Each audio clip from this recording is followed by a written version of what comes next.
Hello, here I am again. I was not expecting it to be, 7 hours later? I don't know.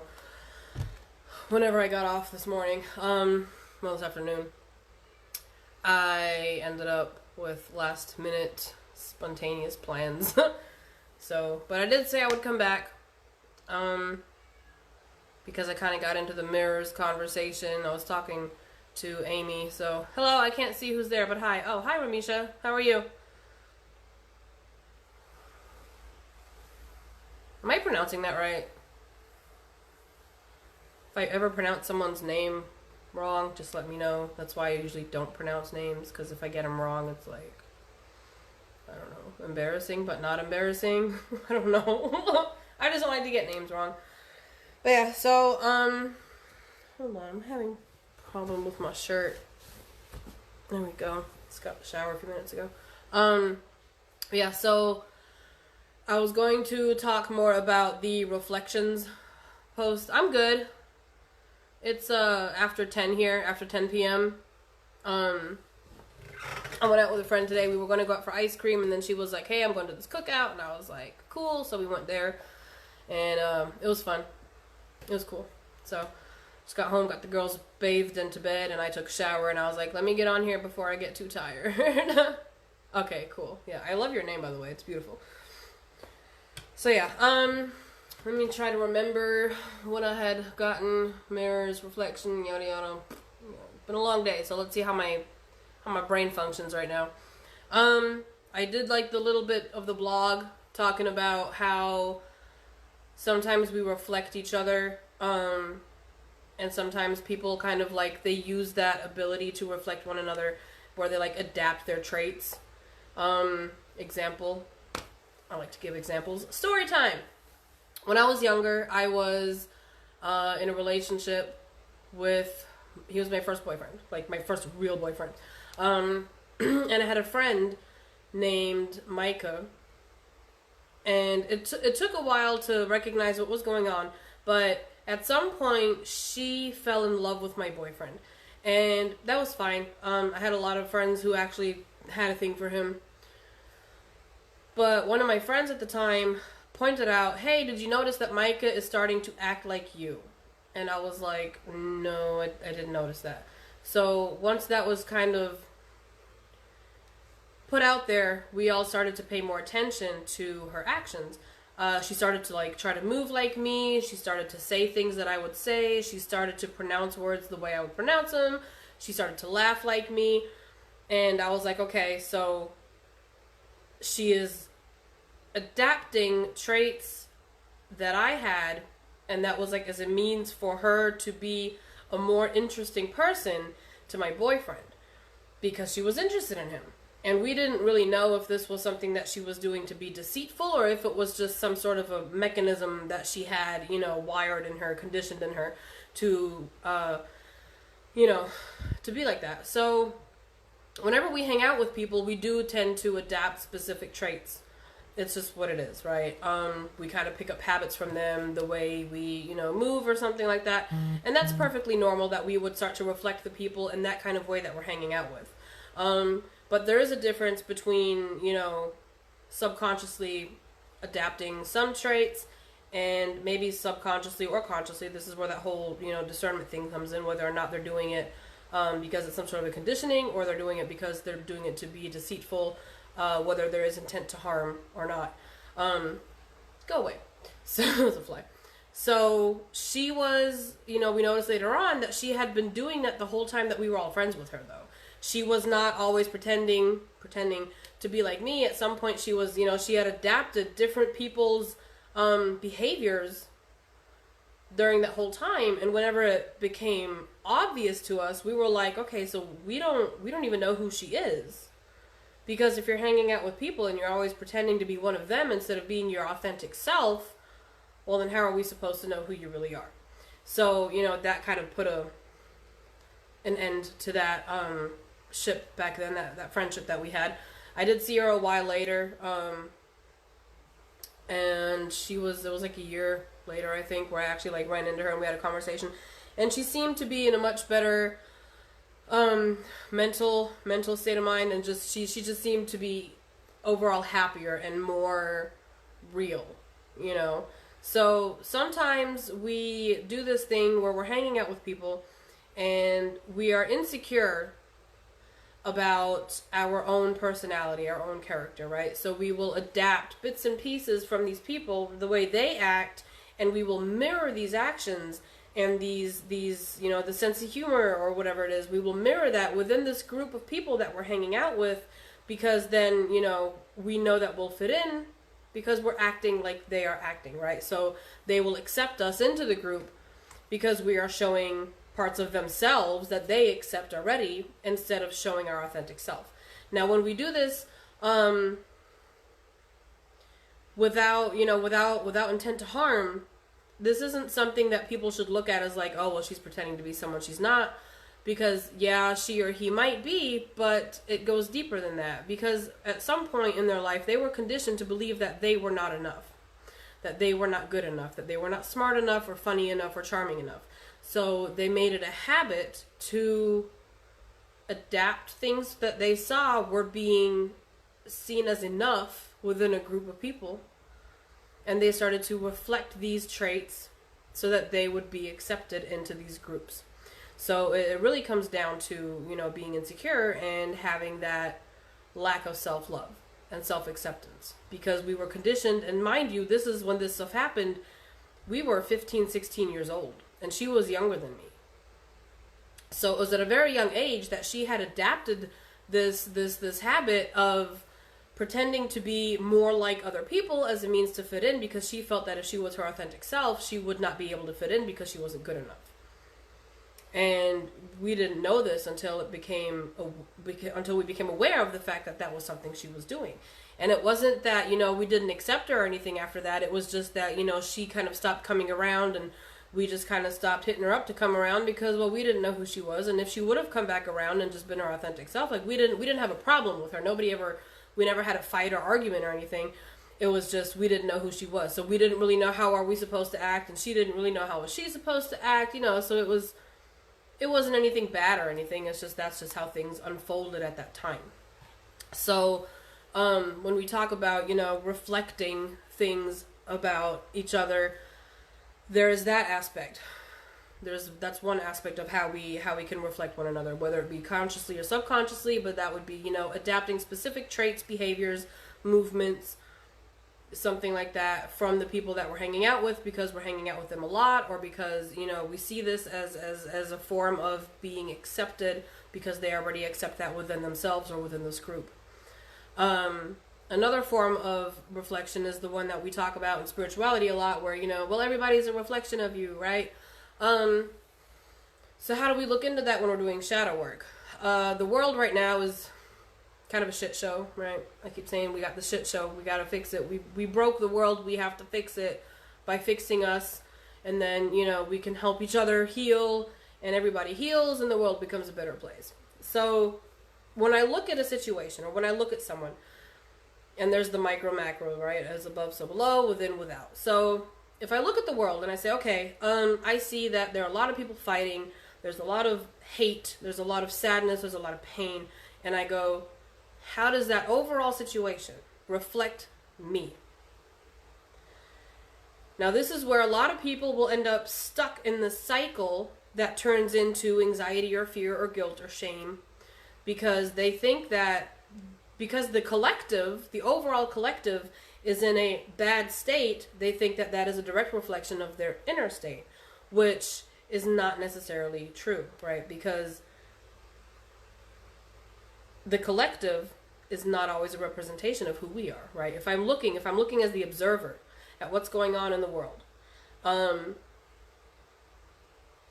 don't like what I see, I accept it, and it doesn't affect me in a way where I'm triggered. Why? Because I see that the things that are going on in the world are not a reflection of my internal state of being, right? So we don't have to look at the entire picture and go, oh, how is this whole shit show reflecting me? We have to go, which part of this shit show is triggering me? Because that is something that I need to work on. That is a reflection of something within. Now, it doesn't always have to be, well, this person is being aggressive towards this person. Why is this triggering me? Is this a reflection? Is this a reflection of my aggressiveness? It doesn't mean that we are aggressive because we're triggered by it. The way triggers work are, they represent some kind of a truth that make us feel uncomfortable.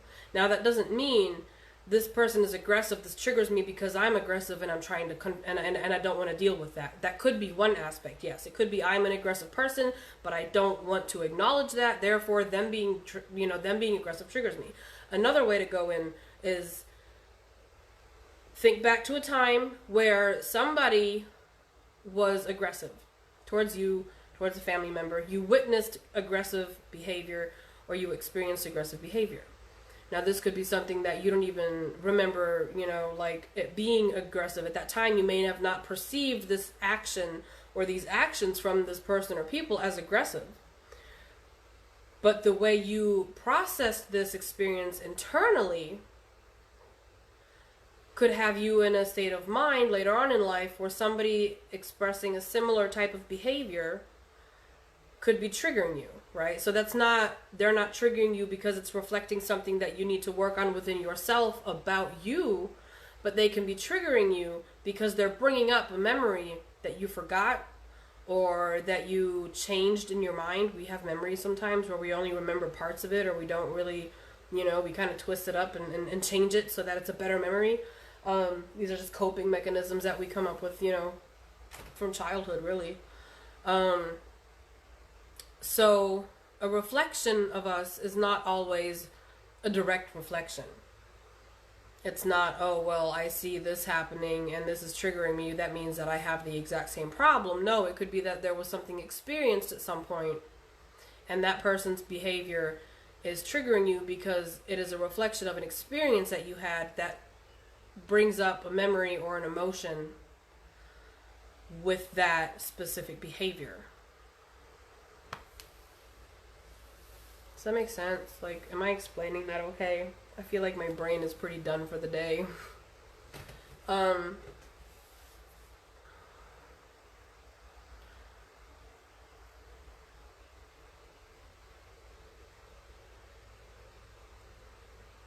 trying to see if I'm forgetting something.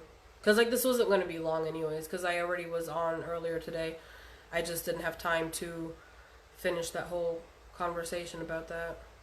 The live I did earlier was about medicine and medical marijuana and how we actually ended up manifesting these things. Humanity, over a long period of time actually ended up manifesting the need for drugs to enhance our spirituality and the need for drugs to help us heal because we actually manifested illness. Once upon a time, humanity did not have illness. We were directly connected to spirit, to source, to God, to the universe, whatever you call it. And over time, we lost that connection, which ended up bringing in physical illnesses. Therefore, we manifested a means to get that connection with spirit, which would have been, mushrooms, marijuana, whatever. What's that called? Peyote, I think it's called. I don't know. And then, it just evolved into bigger, better drugs. So, and then the whole, medical aspect as well. So, whenever we're healing at some point, we should be reaching that vibration where we no longer need, I'm live, baby, what's the matter? Where we no longer need to manifest, medication because we don't manifest illness. So that's what I was talking, you bleeding, because that's what I was talking about earlier. You're bleeding. What would you do? It's just a little scratch. It's itching. Itching and then it. Can you talk normal? It's itching and then it bleeded. Bled? Like a bloated? Mhm. Well, it looks like you got a little bug bite. That's fine. Here you go. Take her out with you. Shut my door, please. I love you. Shut the door, please. What does she want? Then give her one. Okay, then go. Shut the door, please. This one. This one? Yeah. That's the only one open. Well, your hallway door. Well, yeah, go on. That's my 6-year-old. Yeah, so that's what I was talking about earlier in the live. And then I had kind of gotten into the whole reflection thing because I was talking about mirrors from something I'd experienced in church when I was younger. But yeah, so yes, reflection in a means as a means to deceive people, where we put on a mask and pretend to be somebody we are not. We are reflecting. What? Can't find it. It's in the kitchen, Where? in the back, where the crock pot is. Yeah.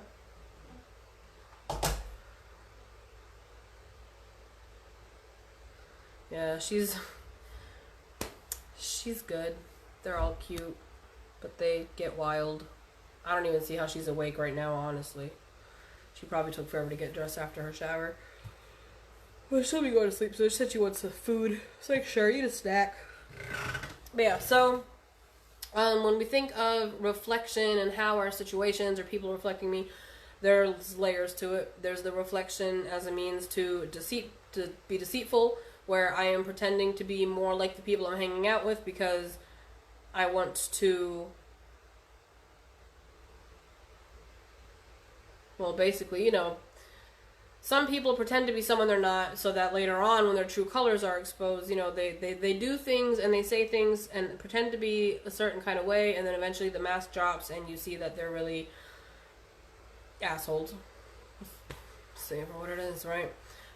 So there's, that, but these kind of people, they will reflect something, because they usually observe before they really open up, right? So they spend that time observing so that they can see what kind of traits are acceptable within this group of people or a person that they have been observing. And then they pick up some of these traits as a means to seem like a good idea, right, to hang out with them. And then, if they have the intent to harm, that will come out later on. Whether it be, they want to get close to you so they can steal, they want to get close to you so they can manipulate you, or, I don't know where the crock pot is. It's back by the window, where your dishes are. Up top on the thing it's fine. Eating. It's fine. It's not bleeding a lot. It's fine. It will stop. Look, the cat's licking your toe. That's weird. Now she's worried. The cat food is on top of the thing where your dishes are, baby.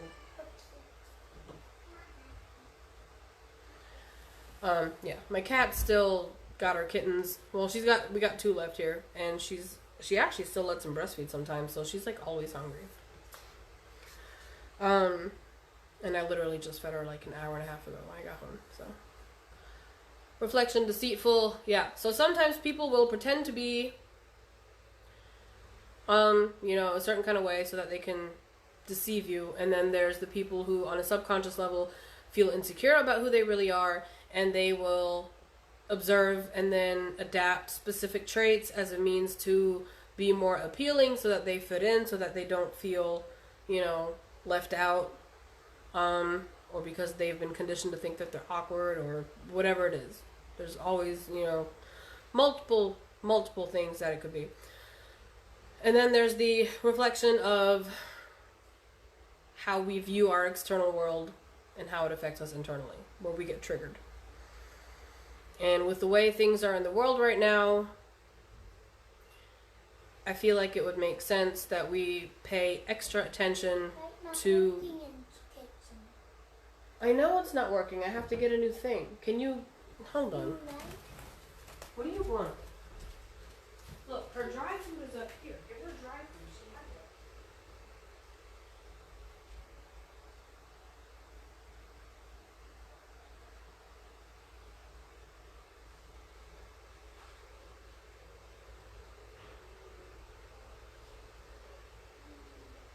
Love you.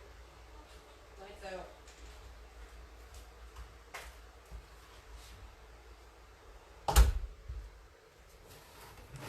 Sorry. Yeah. So I feel like the reason I got this whole thing, and it took a couple days for me to piece it all together, the whole mirrors thing, is just because there's so much going on in the world right now, and there's a lot of people who are being exposed for who and what they really are.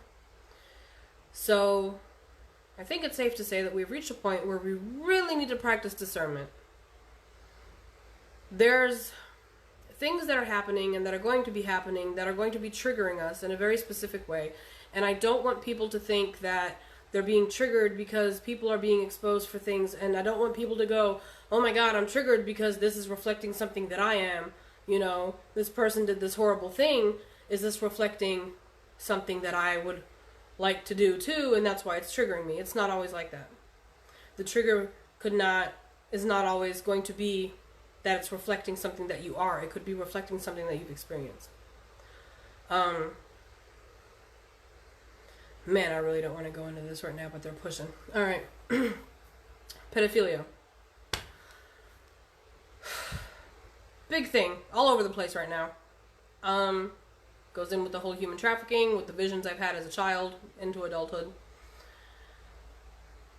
People are going to be triggered in different ways. Somebody I knew, he was triggered in a way that I couldn't understand at first. He had a problem with the whole Pizzagate thing because he felt like, you know, it had been debunked and the possibility of innocent people getting hurt over a conspiracy theory, you know, it triggered him. It triggered him. And my initial thought was, whether you believe it to be true or not, why are you triggered, considering that this conspiracy theory, right, revolves around the well-being of children? So for me, it was like, he should be triggered by the fact that people are doing this. Like, this is the part that should be, you know, making him feel some kind of way, and not the fact that it could be a lie and innocent people are going to get in trouble. Like, yeah, we don't want innocent people to get in trouble. But for me at that time, and this wasn't very long ago, right, it was just, I couldn't understand why he wasn't triggered by the human trafficking part and the pedophilia part. Like that, I didn't get it. So, you know, I recognized that he had a reason, you know, to be triggered the way he was. And then I also recognized that, you know, it's none of my business, really, right? So, but whenever these things are exposed, and we find ourselves triggered in a way where we don't really understand why we would be triggered. Because in every trigger, there is a truth. We're not going to be triggered by something or someone if there is not some kind of a truth within it. But that doesn't have to necessarily pertain to who you are. It can pertain to something that you have witnessed or experienced. So when this information starts really coming up, because I mean, we just barely touched the surface, guys. I'm not sure why I said that, but there you go. I'm all floaty mode right now. When I get this floaty feeling, it's not really Jenna talking. It's mostly them. So when these things are exposed and the more names pop up and the more things come up, and we're going to have people saying, well, none of that's real, it's all conspiracy theories. And then you're going to have people saying, well, of course it's real. And even if it's not exactly this way, there's still the fact that people are being harmed, that children are being harmed. So practice discernment. Practice discernment, because somebody might be triggered in a way that you're not going to understand. They might not understand. Like, what is there to argue about, you know, the well-being of children? What is there to fucking argue? They need to be safe, right? We need them to be safe. We need to save them. We need to get these people, get them off the freaking planet, you know, and save these children, right? So be prepared for triggers. Lots more triggers, because 2020 is the year of triggering, the year of exposure. Be prepared for lots of triggers, and be prepared to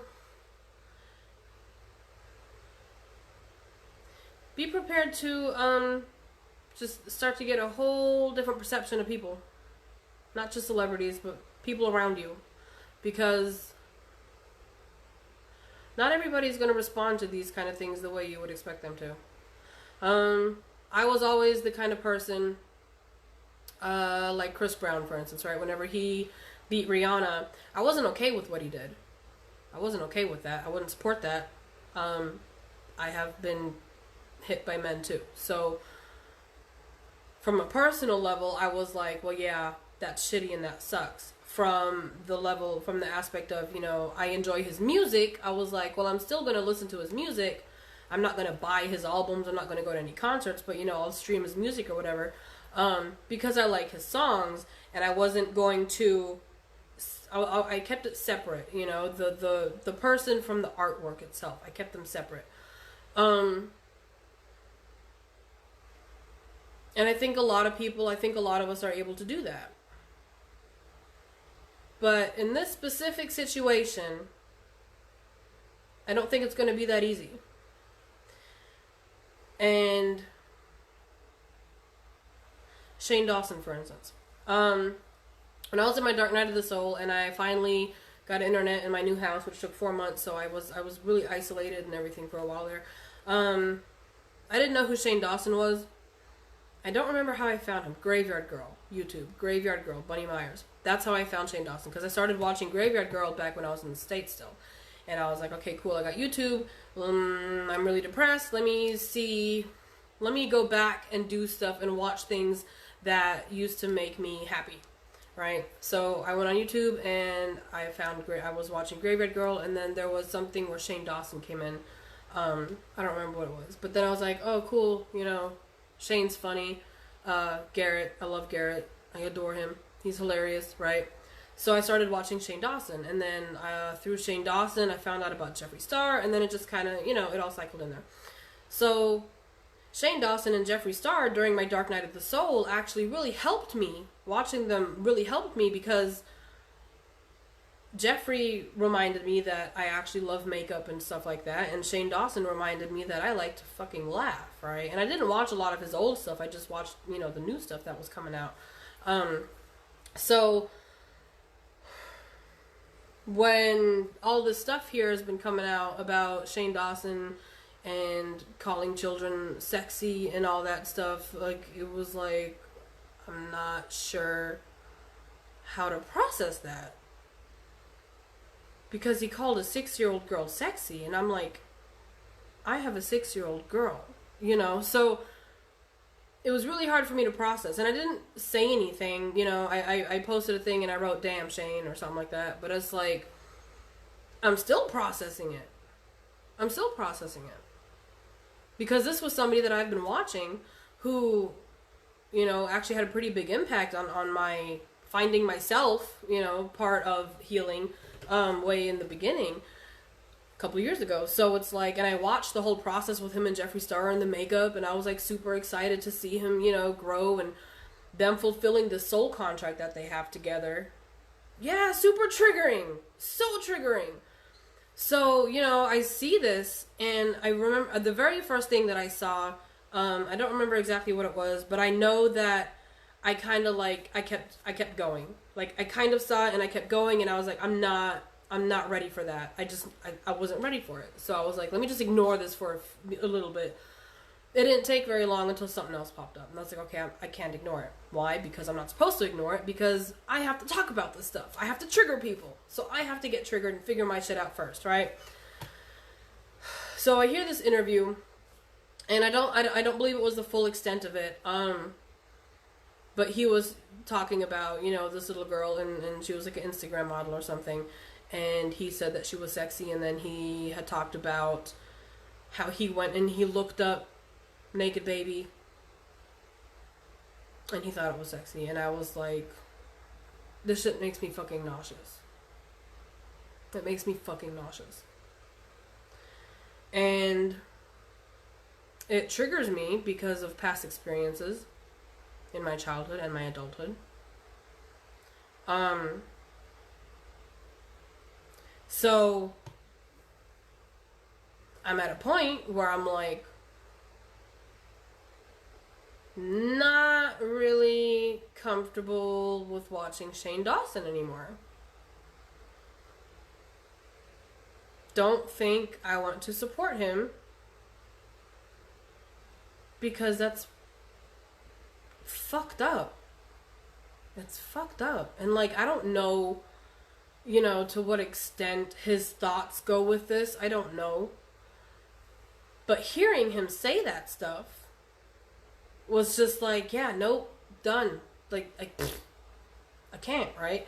So, and that actually did hurt because, like I said, it was like a personal thing because he doesn't know me, but the videos that I was watching at that time really helped me, you know, to find my laughter is really what it was. You know, he helped me find that part of myself again that was always laughing and joking, because that's what I do. I crack jokes. I'm like, and I have a dark sense of humor. There's a lot of things that I will say where people are like, damn, like that was, but I don't find humor in pedophilia. There's no fucking humor there. So even though I can understand that Shane comes from a background of mental illness and pain and trauma, I'm like, yeah, no, that's not the way to go. Whether you're being serious or not, that's not the fucking way to go. You know, so you need to heal your inner child, Shane Dawson, if you ever fucking watch this. So yeah, there's going to be a lot of triggers. And there's going to be these moments where we're going to have to really go within and try to figure out if we're triggered because we feel that it's a reflection of something that we are, something that we support or don't support, or if it's a reflection of something we experienced and it's bringing up an old emotion or memory. Am I making sense? Like, I don't know. Am I making sense? I'm really trying. I'm trying to explain it. It's not always easy to explain energy. And I feel like for some reason this is really important. And the only thing that I can think of why this would be so important for it to get out there right now is that triggers are coming hardcore. And we have to practice discernment whenever we go within and figure shit out. For the empaths, if you have not figured out how to discern your emotions from other people's emotions, we really need to work on that. We need to work on that very hard. I recently figured out that I found myself attracted to somebody that I thought was weird that I was attracted to him. Not because the person is not attractive or nice. He's a very sweet guy. I really like him. It was just that I have very strong feelings for someone, so for me to have those kind of feelings and attraction that I had towards this person, it kind of didn't sit right with me because I'm like, that's not really how my feelings function. Like if I'm in love with someone, you know, and I have this type of relationship or whatever, you know, or friendship or whatever, there's loyalty. I'm a very loyal person on an emotional level. So like if my feelings had changed, that would have been one thing. But I recognized this attraction that I had for someone else. And I was trying to figure it out. I was like, okay, so why do I feel this way? Why does this person make me giddy? And why do I feel sexually attracted to this guy? And then at some point, you know, for the first thing I did was, how do I feel about the other guy? Have my feelings changed towards him? And I was like, no, they haven't. So then I pinpointed, okay, when am I feeling how for which guy, right? So the guy that I know I'm in love with, because I've been in love with him basically since I met him. Like, it's just, I knew his energy. I recognized his energy on a soul level. And I was like, okay, I feel for him the same always, right? I always have the same feelings for him, whether I'm with him or not.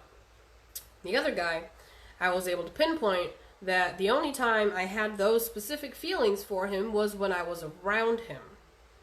When I was near him, when I was in his presence, I would get these feelings of being attracted to him and just, you know, feelings that I was like, why do I feel like I have a huge crush on this guy? Well, turns out, through discernment and just kind of, you know, going a little back and forth, when am I feeling this way? How is this affecting this and this and this? I figured out and I did get confirmation, which I'm not going to go into, but there was a confirmation there. I wasn't feeling attracted to him because I was attracted to him. I mean, he's an attractive person, but that giddiness and that just a crush, right? I did not have a crush on him. I was feeling his crush on me. He had a crush on me, and because I'm an empath and I can pick up other people's energy, I was feeling those same feelings. So my feelings were reflected, you know, but I was able to discern them. I was able to figure it out. So, sometimes when we're triggered and we feel feelings and we don't really know why we're feeling those specific feelings, if we go within and we figure out, you know, is this a reflection of something that is me that I need to work on? Or is this a reflection because it's exposing something that, you know, I had experienced, an old memory or something that, you know, an emotion that I need to go within and heal? Or am I triggered because this person is triggered and I am feeling that they are triggered? Right? So that's another way that we reflect each other, is that whole empath thing, that we are able to feel other people's energy. And, you know, everybody is an empath. It's just that some of us are more receptive of the energy around us. And if we don't learn how to practice discernment, when these very triggering things come up for the collective, another triggering thing, right? Because we haven't been triggered enough in 2020. Let's throw some more out there. But wait, there's more. We might be triggered and breaking our face over, you know, why am I triggered? Why am I triggered? What is this showing about me? How is this reflecting me? Am I this fucked up person? Well, no, you might just be picking up somebody else's emotions.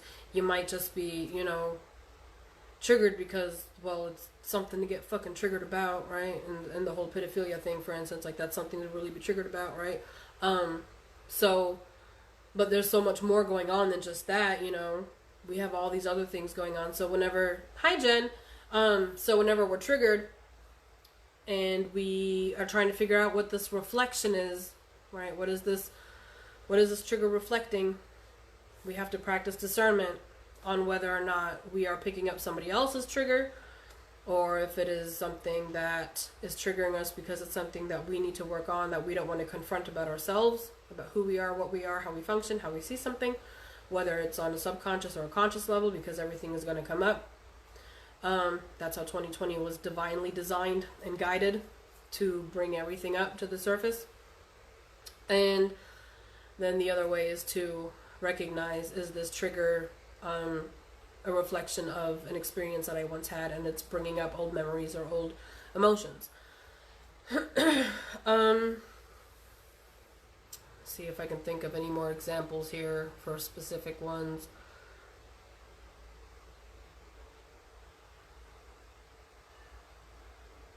My cat's still meowing. I think she might want to go to her kittens. La, la, la. Triggers. Hold on, I got a message here and I want to see if...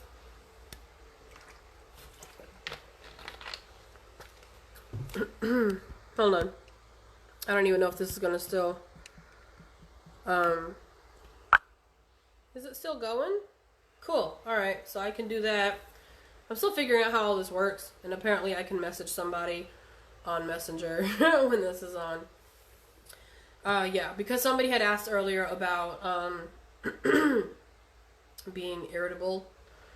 What does irritable show on, you know, mirroring and reflections and triggers?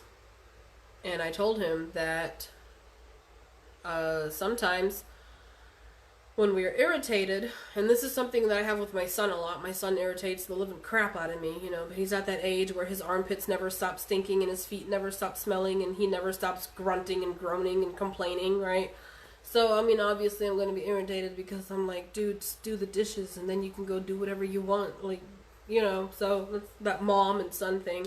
But some days I'm extra triggered by him.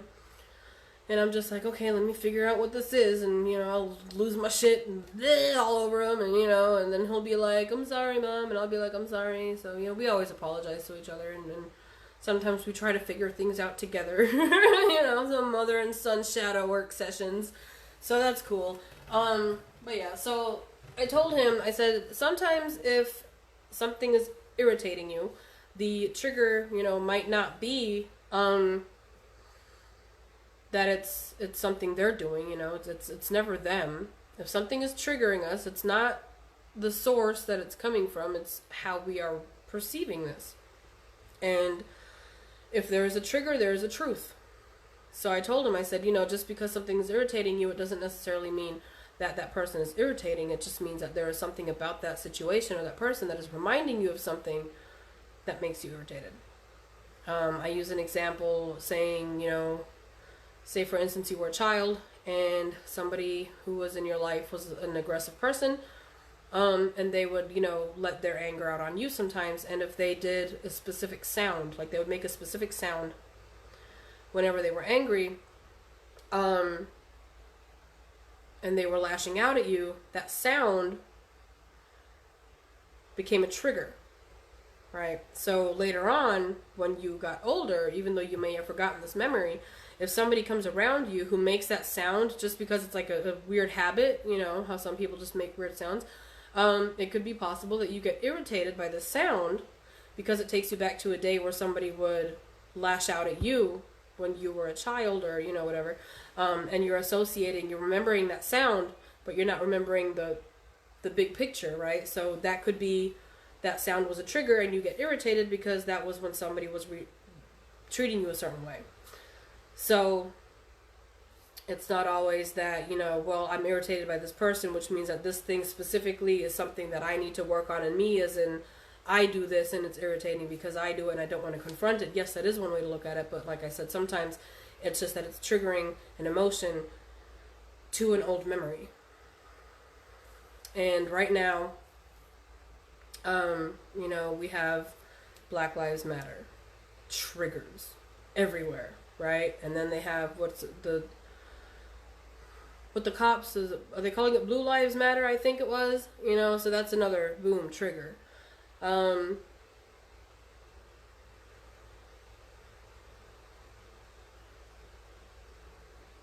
she stopped. I don't know what that was.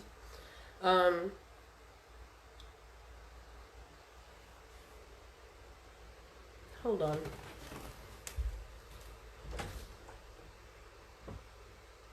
Are you okay? Hmm? What's the matter, baby? What's on those shots?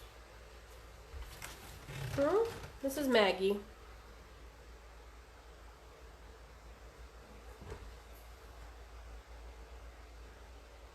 Are we good? You want to go to your babies? Huh? You want to stay here chill? Do you hear her?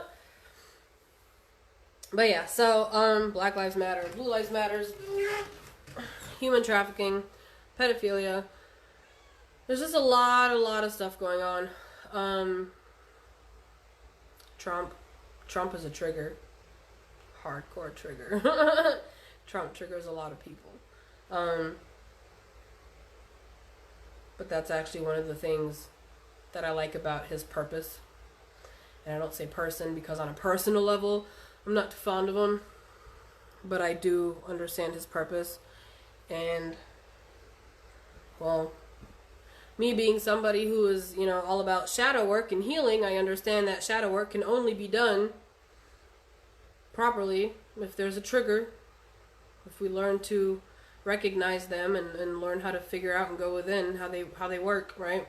And Trump triggers a lot of people.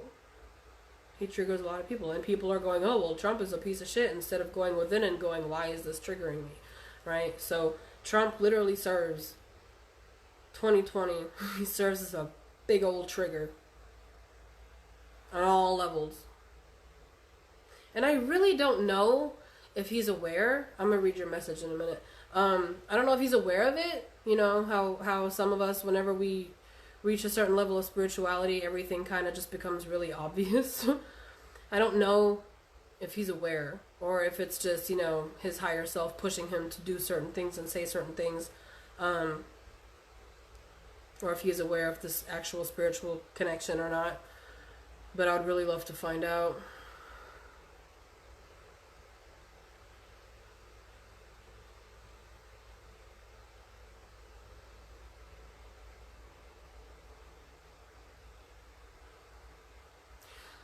Why did it make you angry?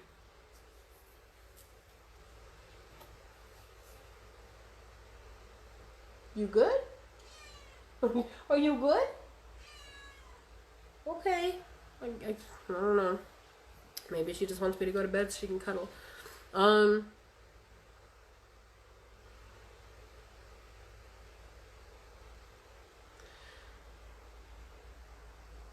mean, yeah, I could see why you got defensive. It's kind of like if you're obviously mad and somebody says, "Are you mad?" You kind of get annoyed and pissed off because, well, it's obvious that I'm mad, you know. And if you're a quiet kid, just because you're a quiet kid doesn't mean you're unhappy. It just means you're a quiet kid. So I can get that. I get that. Some kids are just quiet, which is not something you really come across very often, which I get why people would perceive that as, you know, a possible unhappy child. But me looking at things from a spiritual aspect, I understand that some children, many children, function at specific levels because they have a very evolved soul. And if the soul comes into the body at a specific vibration, and stays there, they function differently. These people function differently.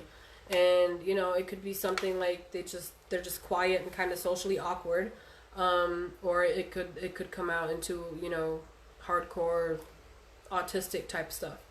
And this was a message that I have gotten a couple times, that people who are autistic, if you're going off a spiritual aspect, it's really just an evolved soul that doesn't know how to handle being human. They don't know how to handle being human.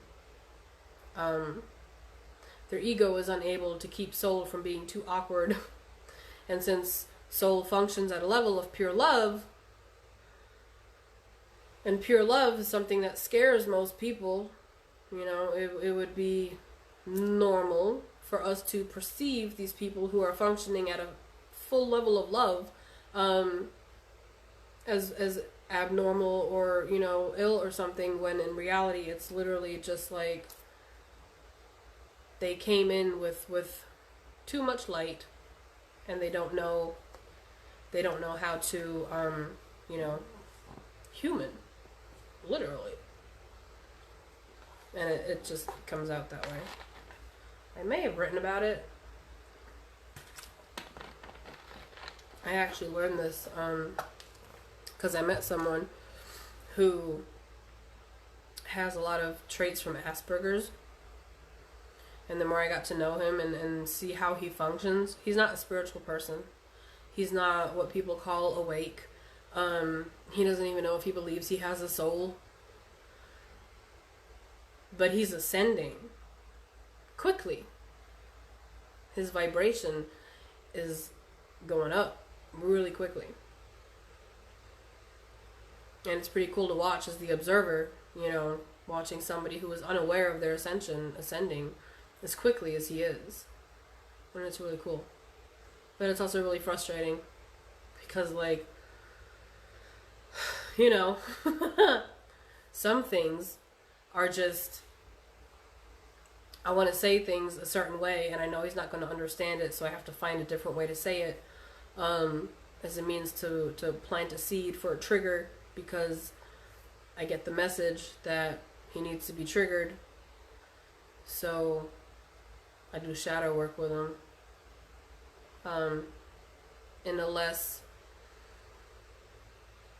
straightforward way, I guess. And I mean, he knows that I'm doing shadow work with him because I've told him. I told him whenever we do this, it's basically doing shadow work. So, I make him go deeper, and he recognizes that. That's one of the things he said that he likes about me. So it doesn't bother him. But sometimes I have to plant seeds in certain ways without actually being able to tell him the full story on why I had this thought or why they told me this information. And that can be kind of frustrating, just like, why can't I just tell them everything? And they're like, nope, don't do it. And I'm like, okay, fine. And I understand to an extent why certain things they would not want me to say everything, because, well, people have to figure shit out themselves sometimes, Hey, excuse your claws. So yeah, triggers, coming left, right, up, down, everywhere.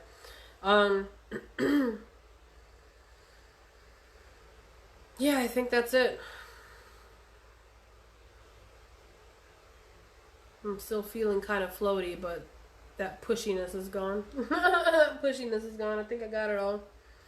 So, the purpose of me getting the information on mirrors and reflections and how to discern specific types of reflections is because there's going to be triggers, more triggers. You say trigger 50 times in a row, it's going to hurt your face.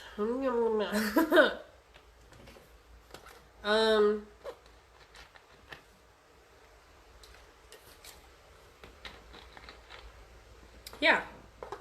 So that's that. And if you want to do a shadow work exercise on that, watch the news. Watch what triggers you. And then find out if it's triggering you because it's something that you need to work on within yourself. It's reflecting something that you are that you don't want to confront. Or is it a trigger because it's reminding you of something or bringing up an emotion that's attached to a memory that you might not really remember, but somewhere in there it is still gonna, come bubbling up or a part of it. Or are you feeling somebody else's emotion? Sorry, I'm really tired. Yeah. Picking up other people's emotions, that's really, really a big thing. I started getting really depressed when I was 10. Yeah. I actually tried to jump off a roof. That was my first suicide attempt. And the depression lasted my whole life. But now when I think back, and I was diagnosed. I was medicated on and off. I didn't like the meds, so I never stayed on long. And then in the States, it reached a point where I realized I really needed them. And then my depression, it got worse. But not in the sense that I got more depressed. It was that I was having like these ups and downs. I had these ups and downs, which I always had. They got really bad. So I was diagnosed with bipolar disorder on top of my PTSD and my anxiety and my fibromyalgia. I got that diagnosis around the same time, so it was just like a whole bunch of shit. And I was like, I'm a mess. And I had a cocktail of pills, and I was smoking marijuana to help with the anxiety and the whole fear of leaving my house thing. So it was a lot. And then whenever I started to heal and I was able to, get off my meds and I weaned myself off and all that, I reached a point where I didn't have those bipolar symptoms. Now what I do have is ups and downs, but not I'm depressed versus I'm gonna start 4 fucking jobs in 1 week and paint a building and buy a house and steal a car, not those kind of ups and downs. But I have these ups and downs where I have these spiritual leaps, yeah, where I receive a lot of downloads, a lot of information, and then I'll have kind of like a crash where I get really, really tired, and just drained. But I'm not sad or depressed or anything. It's just my body, you know, I have the we have these ups, right, where we receive downloads and information, and we don't eat a lot, we don't really sleep a lot, you know, because we have all this information coming in. But we meditate, like, instead of, like, when we go to bed to go to sleep, we kind of fall into, like, this meditative type of trance. At least I do. And that's when I have, like, visions and stuff and a lot of astral projection and stuff going on. So we have those, you know, those high highs where we catch these glimpses of the 4D, 5D, depending on where we're at. And then we kind of come back down a bit. And then we have this anchoring phase where our body anchors into a specific level within the dimensions, within the frequencies. And we have that adjustment phase, right? The integration period. And that's kind of a low, you know, and then as our body adjusts, and then we slowly start the process of reaching the next level, right? So I recognize that, and I see how in an unhealthy situation, in an unhealthy mindset, how that could be perceived as bipolar disorder, when you're not on the spiritual path, when you're not in alignment with your soul. Back then, when I had these ups and downs, I went from, I'm not sleeping for days, I'm starting all these projects, I'm getting everything done, you know, and I had like, I got reckless. I drink a lot, have a lot of sex, steal sometimes, later on a lot. I did stupid shit. And the stealing wasn't like, oh, I'm going to steal because I can. It was like, I'm really fucking broke right now and my kid needs diapers. That's like, it was a survival thing at the time. And then I'd have the crash, and I would be depressed and crying and suicidal. So once I was able to recognize that these ups and downs in spirituality are very similar to that, it's just the perception shift that came in, right? I can understand how people would get a diagnosis when in fact it's just their body trying to tell them something, but they're not perceiving it that way because they're in these situations. Also, my depression started when my parents got divorced. And yeah, I could look at it from the point of, okay, well, I was a child and my parents got divorced and all this other shit happened, and, you know, I got molested and all this stuff was going on at the same time. So yeah, that had an impact on me. But there was also the fact that my mom was depressed, and I was also feeling her emotions. So that goes, you know, multiple ways. Again, everything is in layers, dimensions. So when my bipolar disorder got really, really bad, I was dating a recovering drug addict. And the longer he was clean, the more miserable he became. The more miserable he became, the more miserable I became. One, because of reflection. Two, because he treated me like shit. You know, like, it all goes together. But there's just, you know, multiple ways of looking at things.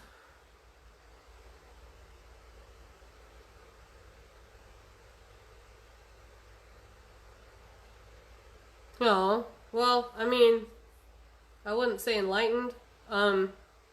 Learning. I'm learning. And one of my things was just I really wanted to help people. And when I started my blog, I really didn't understand much of anything. I just knew that I had to help people, and I wanted to write a book, and my spirit guides were like, start sharing your journal. So I took my journal, and I took the Dark Night of the Soul entry that I made. It was the only thing that I wrote at that point. And that actually became the very first post. Was what I wrote in my journal back then about how I was feeling and what I had experienced. And then I just kind of posted other journal entries that were showing my process in healing. And eventually, instead of writing in my journal, I would just write it directly onto the blog. So when you read my blog, you're reading my diary, is what you're doing. You're reading my diary. And then, like, you know, it starts off with these lessons, right? Acknowledge your self-worth, learn to love yourself, forgiveness, you know, all of these things. And then at some point I started to get this information that I really wasn't sure what it was.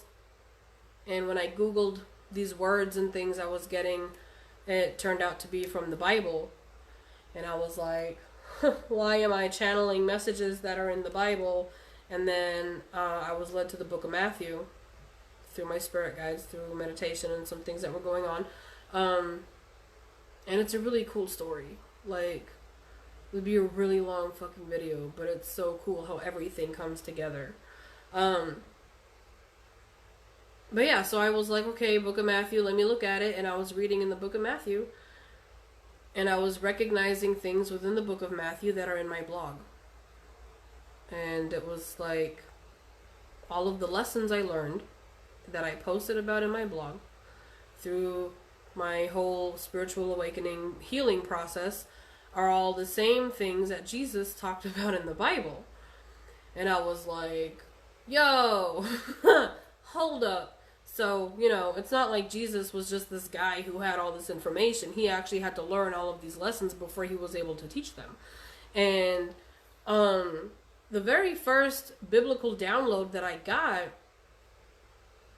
got last year, before I ever even posted anything from my journal online, and I got it in the shower, because water is a means to channel, and the message I got was, what if Jesus isn't coming back? What if he's a consciousness? What if Jesus is just a state of mind and we have to become like him in order to bring on this rapture? That was the first thought I had. And when I got out of the shower, I was like, well, let me write this down. I don't know why, right? I was just like, well, let me write this down, and I'll get back to that whenever. It just felt like something I needed to write down. And I put it in my phone, on the phone I'm recording on right now, and I can't find it. I don't know what happened to it, but I had it in the phone. And then later on, it wasn't last year, it was the year before. My bad. I forget. It's 2020. How can you forget, right? But yeah, it was the year before, because last year was when I almost died. So yeah, so I had that, 2018 was when I had that thought in the shower. And then, yeah, it was towards the end of the year. And then I started to share my journal on WordPress in, I think, November. I started. And then January, I transferred it over to Facebook. And I still have stuff on WordPress, but I do a lot more on Facebook. And then it just kind of became this thing. And once I realized, okay, my blog has the stuff that's in the Bible, just written differently, expressed differently, because perception and, well, time has changed, and, well, I talk like me and not like they did 2,000 years ago, you know. But once I recognized that, that was when I understood, or understood, right, on a soul level, that that first channeled message that I got back then, that I didn't understand was a channeled message, which I've been getting them my whole life, about the whole Christ consciousness thing, was real. It was an actual message. It wasn't just a random thought I had in the shower. God, my nose is itchy. But it also showed that, you know, my blog is showing how Jesus reached that state of mind, because it's watching how I'm, like, you guys are watching how I'm going through this transition. And I have other people who share the same things, their lessons, their story, you know, and we're all doing this together. It's not just, I'm not the only one doing this. There's a whole bunch of other people doing this too, but in different ways. We all do it in a different way. We express things in a different way. But the overall messages that we're all giving out are the same. Forgiveness, compassion, love, kindness, you know, the lessons are all the same. To see one as yourself, reflection. So yeah, that's really cool once I noticed that. And then it wasn't too long after I noticed that I started to channel very specific messages. instead of me channeling, instead of me, you know, going through, I'm still learning lessons, you know, I'm still learning lessons because, well, there's always more to learn, especially when you do shadow work, you know. I could be triggered by some random thing and I'd be like, huh, that's a weird feeling. I wonder where that came from. But I'm like, yay, fun, shadow work. It's fun for me. You know, it gets fun. Because the more you know, right?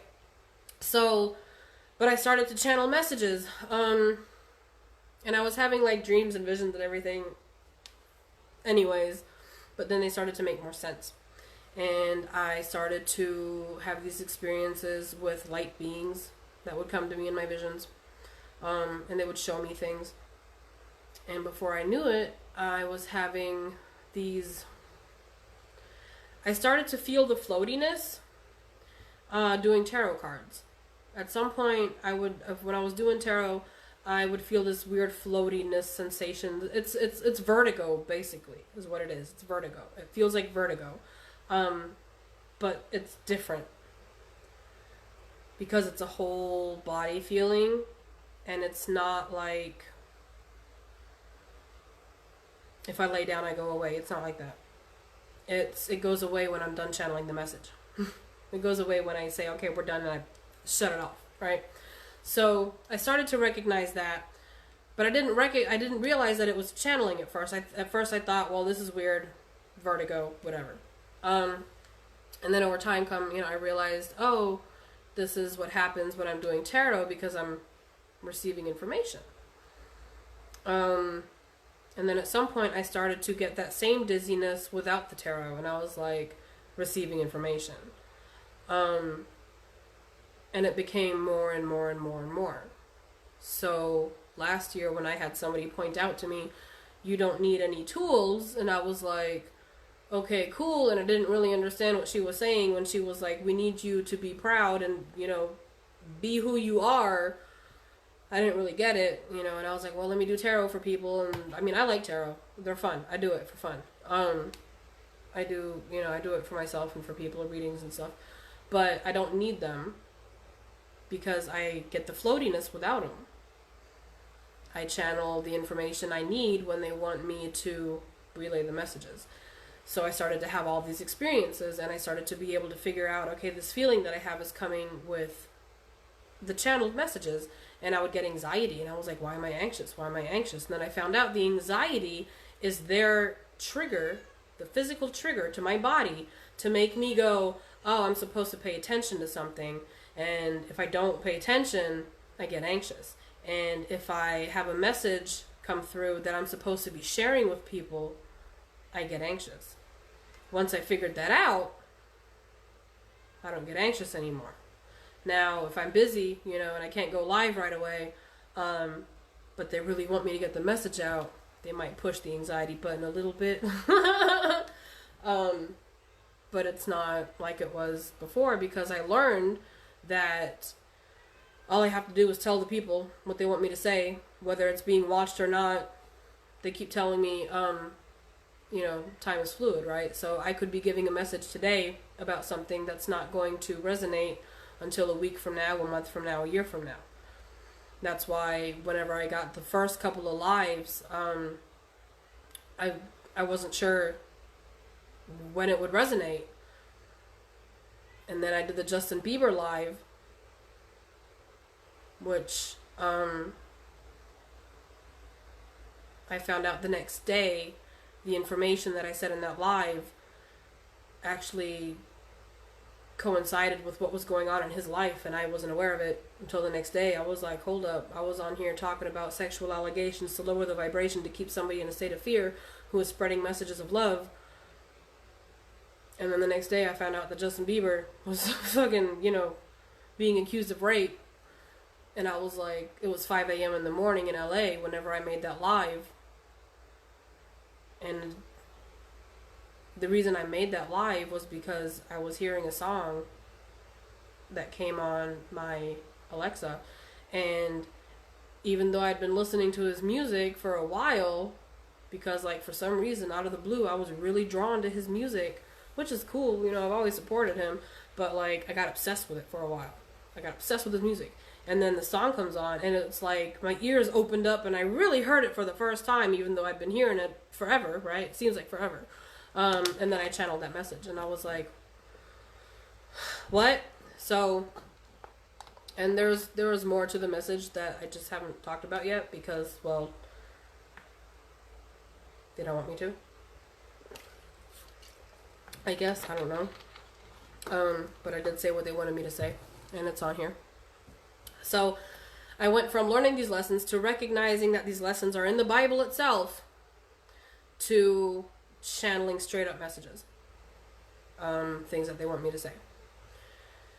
And now when I do these lives, a lot of the time, that's what happens. At some point I go into floaty mode, and it's not really Jenna, it's them speaking through me. Which is cool. As dizzy as I get, it's cool. Because I allowed this. At some point during my healing process, I would do this thing, I guess you can call it praying, whatever, mantras, whatever you want to do it. But I would, say what I was grateful for. Like before I went to bed or something, I'd be like, I'm grateful for, my friends and my family, and I'm grateful for the ability to love and understand what unconditional love is. I'm grateful for the ability to forgive and heal and help other people heal. And I would always say that I started to, and this was like a random thing that I didn't really think about. It just started to come out of me. Word vomit, as I put it, was, I am open to being a vessel to relay messages that serve the higher purpose for people to heal. And I didn't understand why I was saying it. Right? I didn't understand. Like, what? I don't even know. I didn't even know what that really meant when I said it. But what had happened was I was communicating with my higher self in a way that I didn't know was possible. I was communicating with my higher self, accepting the job, right, of being its vessel so that my higher self can do what it came here to do, right? Because we're all this energy. And they talk about, like, the star seeds and the indigo children, rainbow tribe, I don't know, all these words, I don't know. But like they talk about that, right? Like there's like specific people on the world who are on this path to help other people heal. And here's the thing. Every single person is here to do that. Yeah. Yeah. Every single person is here to heal and help other people heal because we're ascending, right? We're raising our vibration. We're working towards Christ consciousness as a collective so that the world can be healed and be a better place. Michael Jackson was singing Heal the World. Michael Jackson was singing Man in the Mirror. I'm starting with the man in the mirror to make a change. Michael Jackson got the same messages. Same messages. He put them out in the form of music. But they were the same messages. And, he was put in a position where he would have to fear for his livelihood, and he would have to fear for his family, and he would have to fear for his freedom and his safety, because it lowers the vibration. And if you vibrate at that kind of a, level where you're receiving these messages and putting them out into the world, there will be some form of attack to put you in a lower vibration. And I've had these attacks as well. Not to that extent, of course, but I've had instances come up where somebody was put in my path as a means to try to lower my vibration to a vibration of fear. And I recognized it, and I flipped it, and I brought their vibration up instead of letting them bring mine down. So that's also something that we learn to do. But we have to recognize what's coming through and why. So if something's coming through that scares you, understand that that's a means to keep your vibration low, and you need to step the fuck away from fear and right back into that love vibration. and try to pull whatever it is that's pulling you down, try to pull it up with you. In, you know, whichever way you can. If it's a person, it's easier than if it's, you know, even if it's your ego, nightmares. I would have nightmares where I would dream that somebody was following me and weird stuff happening, and you learn to lucid dream and kind of take control over those dreams as you heal, and it's pretty cool. So, where was I? Man, y'all got me all over the place. Yeah, channeling the messages. So we channel the messages. And everybody is supposed to do this, though. Everybody is supposed to heal. It's not just a number. Hello, Skeeter. Is my window on? It's not just a, you know, a certain number of people who are supposed to do this. It's everybody is able to heal, all right? Everybody's able to go within and heal and then help other people heal so that everybody can reach this ascension. That's what we want. I want every single person in the world to go through the process that I went through, as terrifying as it was, as painful as it was. I want everybody to go through that same process, because once you get past that pain, there is so much love. So much love. And it's just the best feeling ever. It really is. And it's not just love for yourself, it's love for everybody.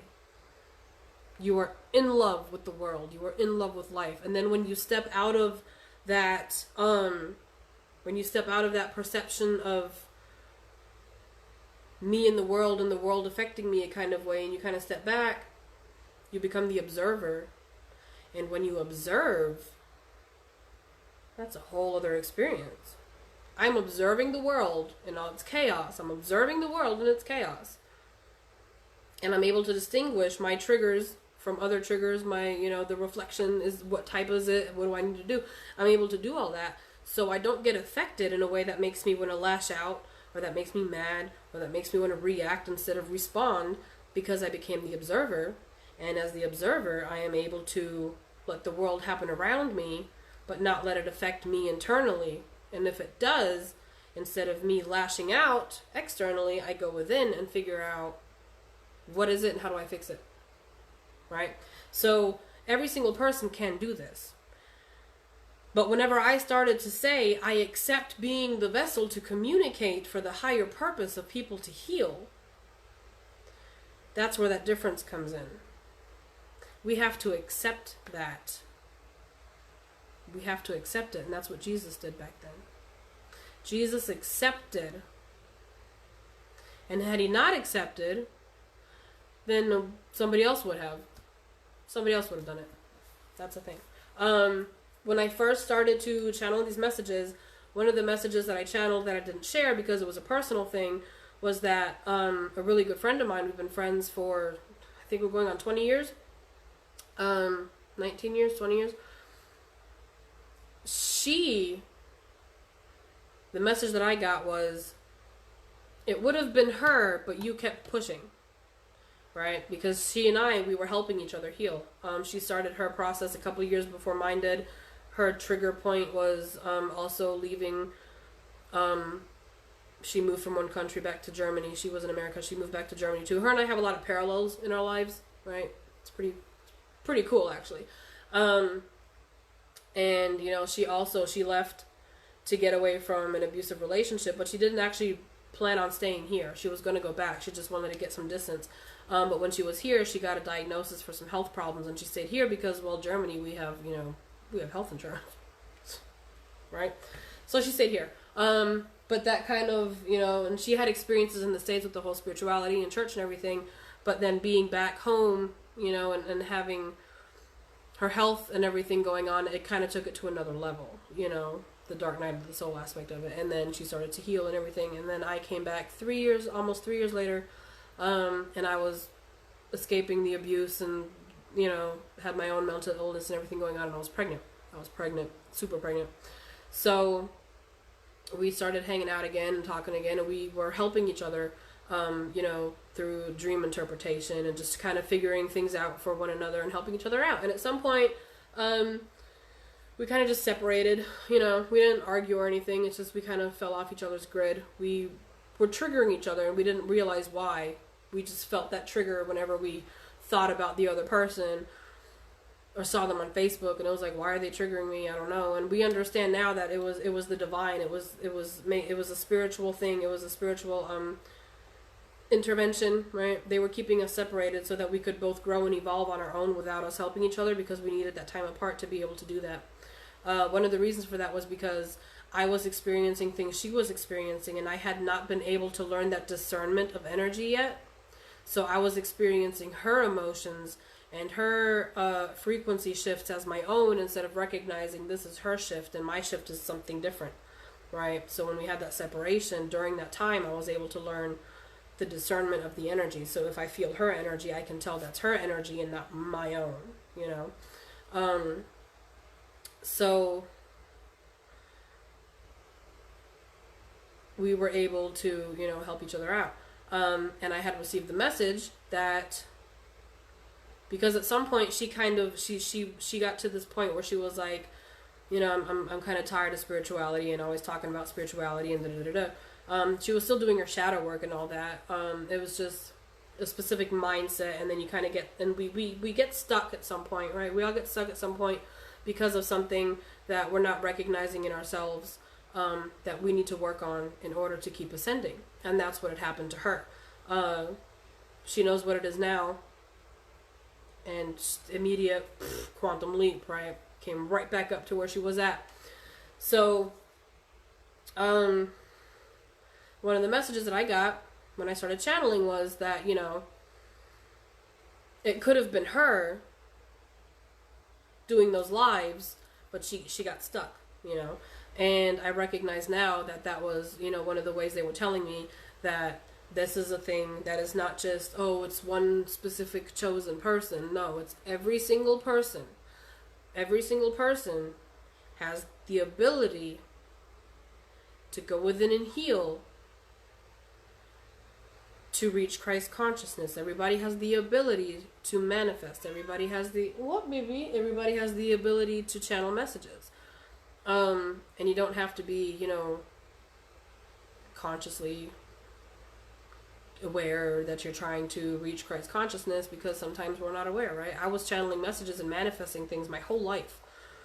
But I was depressed and an alcoholic and a sex addict and just, I was a mess. But I was still channeling messages because that was just part of what my specific soul journey is here on earth, right? Is the channeling messages to relay certain things to certain people for certain reasons. So, you know, when I got that message, it's showing that, you know, every single person can do this, but we have to accept. If we do not accept, then we won't do it, right? Because we have free will. So when we start to learn these lessons and we start to realize these things and we start to channel these messages, and we don't realize, because I didn't realize that the lessons I was learning were channeled messages, because I didn't get that floaty feeling until later on, right? So like spirit will introduce you step by step. It'll introduce you to things, right?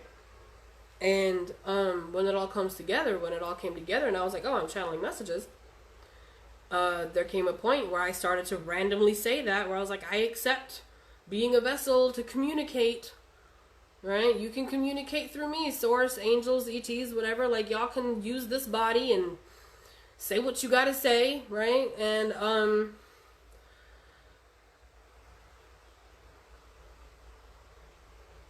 yeah, so it was, we have to accept it. And when we do accept it, that's when things shift again.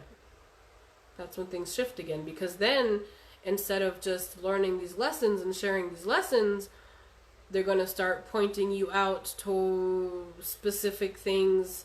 For me, numbers was one of them. I would see a number, get a certain feeling, or I would see a number and I would hear them say, I would hear, you know, Revelation. I'd say, okay, so I put the number in, 1335 or whatever, Revelation, Bible verse pops up. And then it would have something and I'd read it. And there was one where it said that there was fire raining from the sky. And I look at it and I go, I don't get it. And then I heard the word comets. So I look up comets, and then I posted on Facebook talking about July is going to have a lot of rain in the sky and a lot of, it's going to comets. And now, recently I saw the thing where there is a comet that we're going to be able to see, or that we can see or could see. I don't know if it's already been here. Neo something or new something. I don't know. But yeah, so I got that information, and they told me to put it out there as a means to have it whenever time is fluid, right? When the timeline catches up to what the hell they had me channel. So it's really cool. It's really, really cool. And I want everybody to experience it, because it's like a game of Clue. Do you know the game Clue? I think there's another one like Scotland Yard or something. It's like this mystery game, and you get these clues and these things. Ooh, like the Da Vinci Code. You know the Da Vinci Code? Where they like find all these clues and these messages, and then they like travel around and they get all the things together to find the Holy Grail. It's like that. Wow, the Da Vinci Code just took a whole turn for me. I gotta rewatch that or reread it. Huh. So yeah. And then like there comes a point where you recognize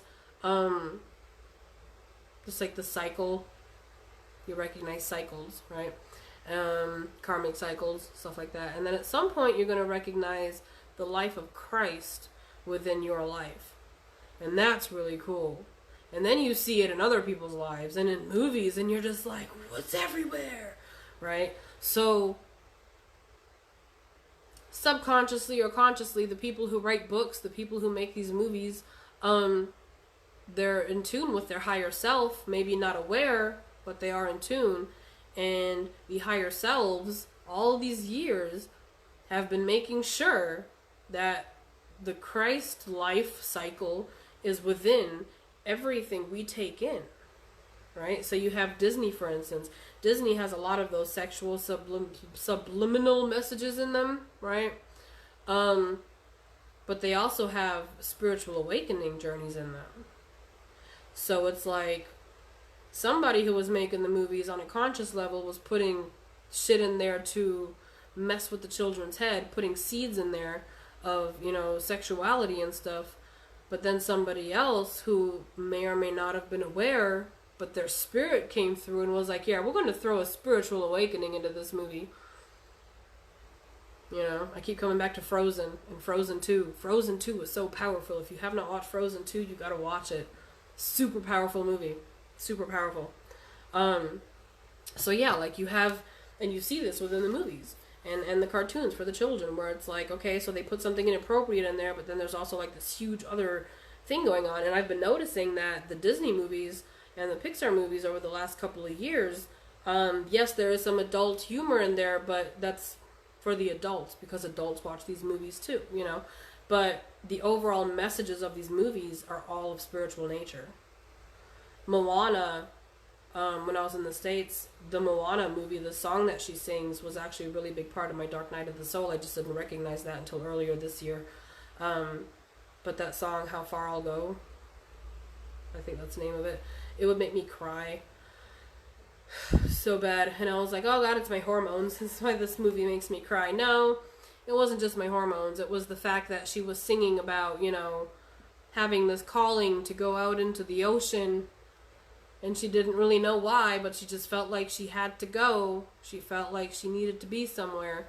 And that was the same feeling that I had. And that was like my soul calling out to me. And it was, causing me to cry and be in pain. Because I had been pushing it away for so long because I was so traumatized. It is beautiful. I love it. So, Moana, that song back then, it made me cry because I was sad and disconnected from home within. And then like now, Frozen 2, where she sings Show Yourself, and she goes down into the cave and she sings Show Yourself, where she's trying to, find out who's been calling her. And then like the image of her mom pops up and she says, the answer was within you or all along or something like that, like it was you, everything you need is within you. And I bawl my eyes out every time I hear that song because I'm like, yes, I get it, like I understand. Because I do understand, because I went through that process where I went from disconnected and can't find what I feel I need to find or something out there, nothing felt like home, to learning that everything I need to be in a happy state of mind was within myself. We spend all these years looking for other people to make us happy, to make us feel validated, to make us feel like we're worthy of something. But I mean, quite frankly, none of them fucking matter. What matters is how we perceive ourselves, And that is hard to do. It's not easy to learn to love ourselves. It's not. I actually wrote in my journal at one point, like, I had to make myself a mental note on paper, in writing, because it's that much stronger when you do it in writing, that it is not selfish for me to take care of myself. I had to write that down. That was part of, learning self-love, was going into that point of self-care. And I had to address that to myself, that, I'm not selfish if I'm telling other people no. I'm not selfish if I'm making myself a priority. I have to make myself a priority. If I don't make myself a priority, I get drained, I get emotional, I get depressed, I get sad, I get angry. Just all of these low vibrational type things that I don't want to be, And if I fall into that type of frequency, then that reflects onto my children. And I don't want my children to carry the burden of an unhappy mother. So I do the work, and I try to stay in the higher vibrations, And I mean, yeah, we fluctuate. Sure, shit happens. But the more we go within and the more often we do this, the easier it becomes to snap right back out of it, Because we recognize, oh, this is something coming in as a means to lower my vibration.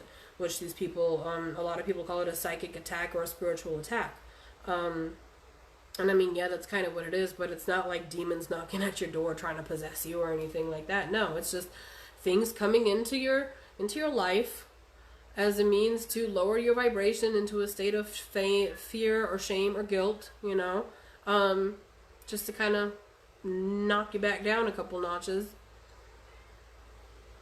And that's, how shit works, but we can stay out of it. Yeah, being a mom is really hard. It is. It is. But it's worth it, I never thought I'd have 3 kids. Like, I always said that I wanted to have 2 kids. Unless I had twins, then I wanted to have, 3, so that would have been 2 pregnancies. And it's funny, though, because I ended up with 3 kids. But my second child, when we did an ultrasound back then, there was 2. And then I bled out, and then there was only 1. So I always said, as a child, I will have 2 children. Unless I have twins, then I will have 3. And even though the twins were not born as twins, I still had my 3. And I still had that twin pregnancy. So, are you okay out there? So yeah, it was weird that happened. Yeah, shit. 2009, I think. 2009, I told my friend. Really random thought came in. Recognized now as a channeled message. I said, something big is going to happen when I'm 32, and I'm not sure what. And I said, I don't know if maybe I'm going to get remarried or something, but I said, something big is going to happen when I'm 32. When I was 32, I got pregnant with my 3rd child, and I ended up coming back to Germany. When I said that, I wasn't even in America. I was still in Germany. I was talking about going to the States, but it wasn't like I'd been talking about going to the States for years and I never went, So, but I said that when I'm 32, something big is going to happen. I don't know what. And what happened, I was in America. I got pregnant and, I came back and I started my healing process for my marriage within, right? And that was pretty cool. Yeah, my kids are all healthy. Yeah. Yeah, it was really weird back then how that happened too. Like, I don't know. It was just a whole weird thing. I don't know. It was weird. But yeah, so I don't know. I kind of just started ranting over here as usual.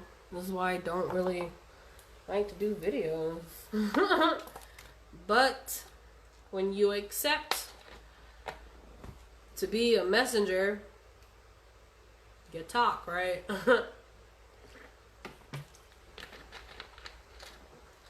So yeah, all good things. That's something I started writing in my journal. All good things. And they are. Perception is a huge thing. Yeah, it was. It was on point.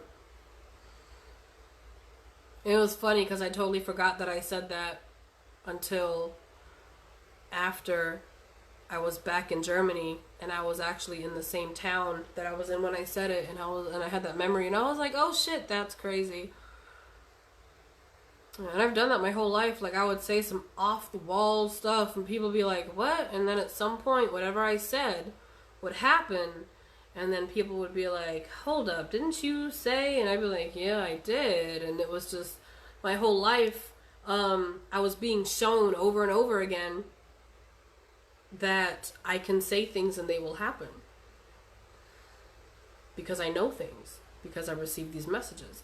And it wasn't until I started to allow myself to heal and really go within that I was able to get in alignment to that point where I became aware. Where I became aware of it. And that's why, you know, even now, more than before, I want to help people heal by sharing my story and showing them, you know, examples of how to do shadow work and how to figure things out. And just whenever I learn these lessons, I share them with you guys because, well, understanding something and learning the lesson is not the same, right? So, like, somebody can read my blog about forgiveness or acknowledging your worth, and they can go, I understand this. But they haven't quite learned the lesson yet. But what happens when we share these lessons and the experiences the way we do, our energy gets embedded within these messages. Our energy gets embedded within these messages, and the words themselves, of course, leave an impression, right? So you're going to have that like in the back of your head. So when that time comes that you're experiencing this lesson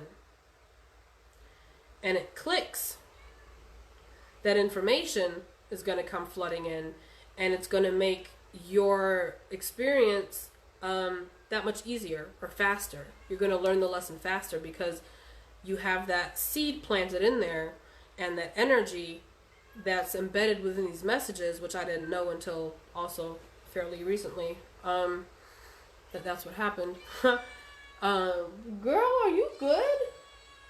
Can I help you? Do you hear my cat? Yes. Okay. I love you too, but shit, man.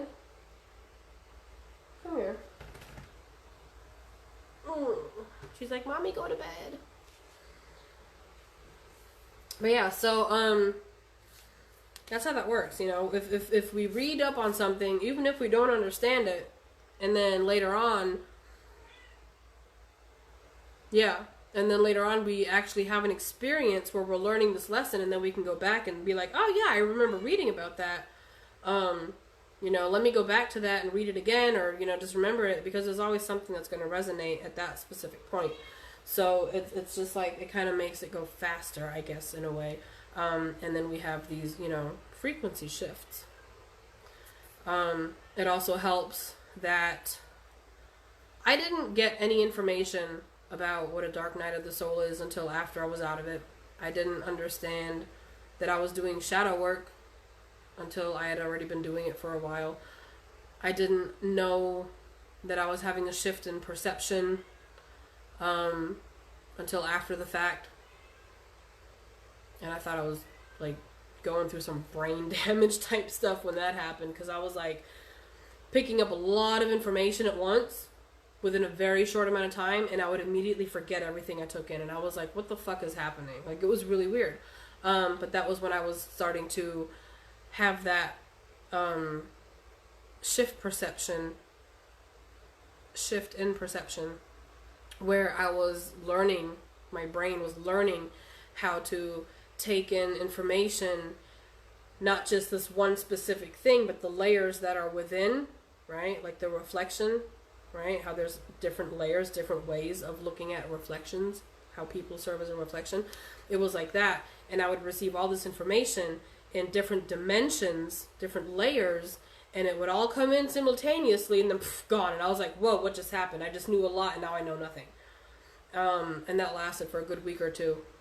And I thought I was like going through some brain damage type shit. I thought I was nuts. I was like, what is happening? And then I integrated and everything's good, right? So we have those shifts. And one of the messages that I had gotten in February was that I have to experience things without the knowledge of what they are, so that when I share that experience or other people come to me with questions about it, I'm not just giving you information that I read on the internet. I'm giving you my personal, authentic story of what happened, so that the people who resonate with how my life is, with theirs, they will have that understanding. And then whenever they actually go to experience it themselves, they will see my story within their story. And eventually they will recognize Christ's story within their story. So that's how that works. And that's why we share what we learn. Some people do it via YouTube, others do it with music, artwork, in whatever way it is. We have our energy embedded in that with the intent of healing and helping and teaching. And everybody's able to do that. Everybody is supposed to do that, but not everybody accepts, because we have free will. And that's what free will is really about, accepting. Random thing that I'm probably not going to go too much into, because I'm still getting bits and pieces of it as I go and learn my lessons. But free will also change a timeline. I had accepted something and they showed me a very specific timeline. And I was like, I accept that. But I'm not the only one who has to accept it. So we'll see how that goes. There are people that I did tell about it. So if it happens, if this timeline happens, I will have people who will actually go on the internet at that point in time and actually be like, this is the information. This is something that she said would happen, and it happened or is happening. So I have people who get everything I channel about my personal life and my personal future and other things. I have people that I actually tell all these messages to, because when I started channeling messages, they put people into my life who are supposed to document things that I don't share, because they're going to share them later on as a means to show that I'm not full of shit, I guess you could say.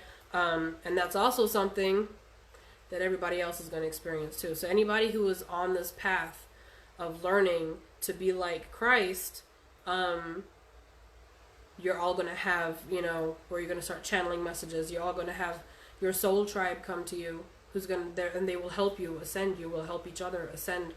And you will have somebody that will serve as a person who will document specific things for you, but they will also confirm. So when you reach a point where you are receiving all of this information and you think you're going crazy, there's going to be somebody that's going to be getting the same information as you, and they're going to tell you, and that's going to be confirmation, right? So whenever we start to channel messages, we know we're not crazy, because there's going to be confirmation. There's going to be something to back it up. Anything that we start to channel at some point, we're going to have a person who can back it up, or multiple people who can back it up. But we're also going to be, depending on what we're talking about, we will be backed up by religion, by psychology, by astronomy, astrology, science, religion, spirituality. Everything will back everything else up. So that when people come up trying to say, well, you're crazy, you can say, well, you can Google it yourself and see that everything I just said is backed up in some kind of way, shape, or form, And I've talked about this in other videos too. So it's all connected, and whenever we reach that point where we think we're going absolutely bonkers, there is going to be somebody. Could be somebody that we already know, you know, could be somebody that just happens to come in with a random ass message, and it's going to be something that you were thinking earlier, and then you're going to realize, okay, cool, that's confirmation, you know. You will have that. We will have that person to proof that we're not crazy, I guess, you know. But it's not like they're proving to the world, they're just giving you that reassurance that you're not crazy. So yeah, just the whole experience. The whole experience is like a movie, right? It's like I'm watching a movie, but it's me, it's my life, but it's like the most epic movie ever, right? And it's really cool because I see similar things happening to other people, and some of them are not aware of what's going on. But I see, like, you know, through their Facebook and stuff they're doing and whatever, I see that they're going through the same transitions that I went through, but with their own perception, with their own experience. And it's really, really cool. It's really cool to see that. Because I know that they're going to start feeling what I feel, and I know that they're going to start channeling messages, even if they're not aware of it. And that's just... it's so cool, man. It's like you win the lottery, right? And you get to share your money, and nobody loses any money. Kind of like that, right? Like, you win a never-ending supply of money, and you get to share it with everybody, and nobody loses out, right? That's kind of how that feels. Like, only good things come of it, you know? So I keep encouraging people to go within and do the healing and figure shit out. And anytime I figure something out, or I think I'm figuring it out, I share it with you guys. And usually I don't like to come on and talk about it while I'm still figuring it out. I'd like to just, you know, have the whole thing figured out and together and then share. But a lot of the time when I'm still figuring things out, the rest of it comes to me while I'm talking. And I figured that if I do the live while I'm still figuring it out, then it kind of gives people the opportunity to watch how it happens, you know. I don't know. It's something like that, right? But yeah, I'm gonna go to bed. I don't think there's anything else right now that I really need to talk about.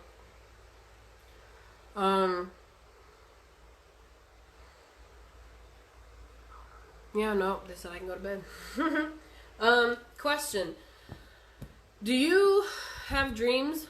Like, really vivid dreams?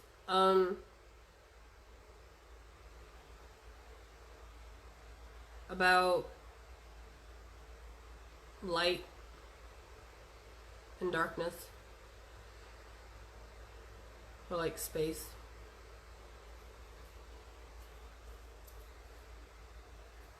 Itches on my finger, cat. She clawed me. And I'm actually allergic. So whenever I get clawed by cats, it itches.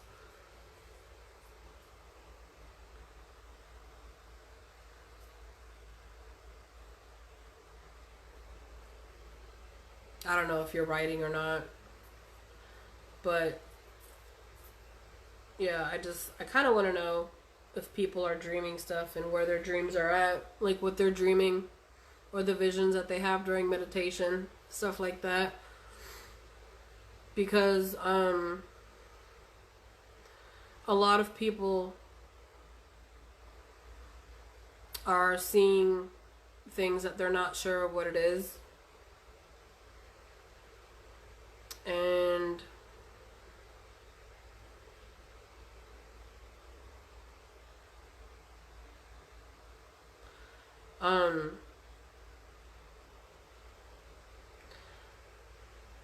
that's why I keep saying to perceive with love and not fear. Because if you perceive what's coming through these visions or dreams, or sometimes you even see it in your house, if you perceive with fear, fear brings in the darkness, if you proceed with love, love brings in light. And my sister's been seeing them, and my daughter's been seeing them. People on Facebook have been seeing it, and I'm really curious, like, who all is having visions and dreams and whatever, where they're seeing something and it scares the shit out of them because they don't recognize what it is. Or maybe you do see, maybe you see it, maybe you see the light. I don't know. But yeah, if there's anything like that going on, let me know. Totally curious. My toddler just woke up crying, so I'm gonna get off of here. Do you hear her? Alright, well, thanks for watching. I gotta go. Bye.